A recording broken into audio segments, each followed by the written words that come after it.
now that we have the theory out of the way, I'm going to take a few minutes to summarize how we go about using Big O, and also tell you for common functions that you've been calling and common operations that you've made, what their Big O runtime is, so that you can understand how it fits into the runtime of your program or your algorithm. So for computing Big O runtime, if you want to compute Big O runtime, the most naive approach, the most brute force approach is you'll count the full number of operations in your algorithm. And so you'll get something like 15n squared plus 5n plus 6.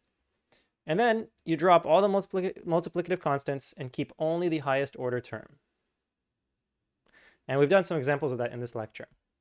But I pointed out, and I want you to know that, notice that because you are dropping the lowest and lower order terms, you only keep the highest order term, you don't need to actually count up every operation.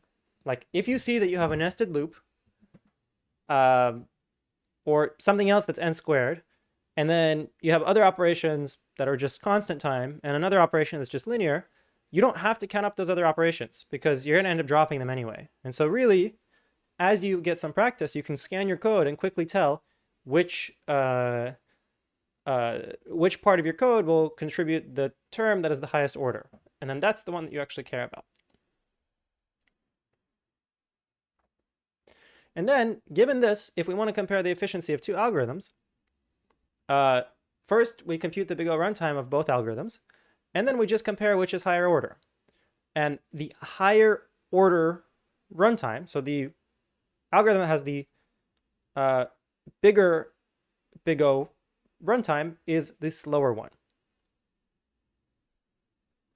That's it. Now we have a reliable way that doesn't depend on the efficiency of our hardware.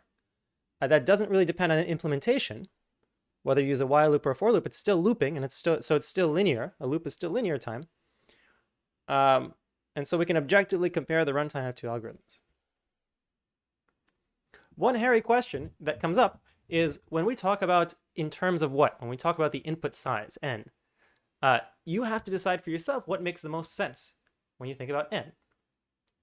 And so for deciding what that input size is, if you have a function that takes in an integer, for example, my sum x, x is probably that n itself. So if x is 10 or 100 or 1,000, how does the runtime of your function change as your input gets bigger?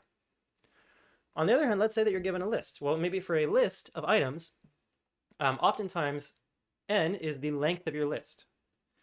And so, by the way, notice, because this can vary, and I say oftentimes, it actually, it's not even guaranteed. Sometimes rather than being the length of your list, it'll be the total sum of characters in the strings in your list. It just depends on the problem. And so in interviews, when you talk about runtime, you'll usually have to say, oh, my algorithm is Big O of n squared, where n is the number of items in my list. You'll usually have to say what n is. Oftentimes, if you just pass an integer, if your function takes an integer as the parameter, people can assume that by n you probably mean that integer. But in general, you should say what your n is when you're thinking about runtime efficiency. And then when you get into cases with multiple parameters, you'll have to decide what should be the n, or the input size. And so, for example, a function like search for element that takes a list and an element. And it looks like this. For item and list, if the item that we see is the element that we're looking for, return true, otherwise return false. What do you think should be n here? Is it the size of our element? And maybe if element is 15 or 100 or 10,000? Probably not. What probably makes sense is the length of our list, because then, in terms of the length of our list, our for loop here will iterate n times, if n is the length of our list. In the worst case, right? If the element doesn't exist. And inside, we have a comparison happen, but it's a constant amount of time inside. And so this function is Big O of n. It's linear, where n is the number of items in our list. If you decided to make n be the element size, it would be really difficult to talk about how long the function runs, because it doesn't actually depend at all on the element itself. how big it is, how many characters it has, if it's a string or what. It totally depends on the number of items in the list because we're iterating over those items. Quick side note on terminology. Big O, order of growth, sometimes you'll hear this mentioned asymptotic runtime. I want to quickly point out where this comes from. So asymptotic runtime comes from the word asymptote, but what does asymptote even mean? And if you've been watching my lectures, you know I like doing this. I like to look up where these words come from to better understand what they mean. Asymptote is made up of the word a, some, and ptote. So a is like not. Some, kind of adding things together, and ptote is actually a Greek root that means fall, not falling together. And so actually the like dictionary, the definition here of these parts that are made up comes to not meeting. But the mathematical definition is that an asymptote is a line that approaches a curve but doesn't meet it. Hence asymptote, not meeting. And the reason that we talk about this as asymptotic runtime is because the Big O runtime of your program is the curve that gets most closely approaches your actual runtime curve as n gets very large. So as n gets really big, and there's a little bit more math behind this. When you're talking about Big O runtime, you're actually allowed to use any multiplicative constant you want. You just can't add higher order terms. And so using some multiplicative constant, your Big O runtime will actually be always kind of above your actual runtime as n gets really large. So just know asymptotic runtime, same thing as order of growth. And for most intents and purposes, same thing as Big O. Maybe in later classes, you'll talk more about alternatives to Big O, which gets a little more mathematical.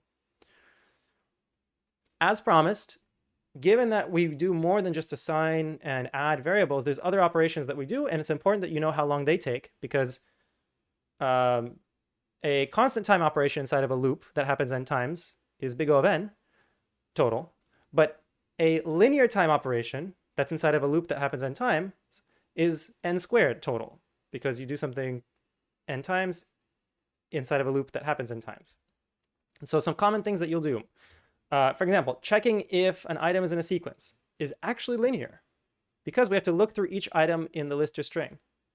And so if I have some code that looks like this, for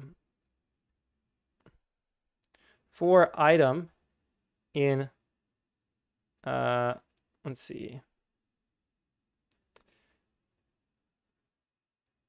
If I have some code that looks like this, so items 1 has, let's say, assume we'll have, say it has n items. Items 2 has also n items. We'll assume they have the same number. And I write some code that says for item in items 1, if item is in items 2, counter plus equals 1. We'll start off the counter at 0. Counter, and we'll print out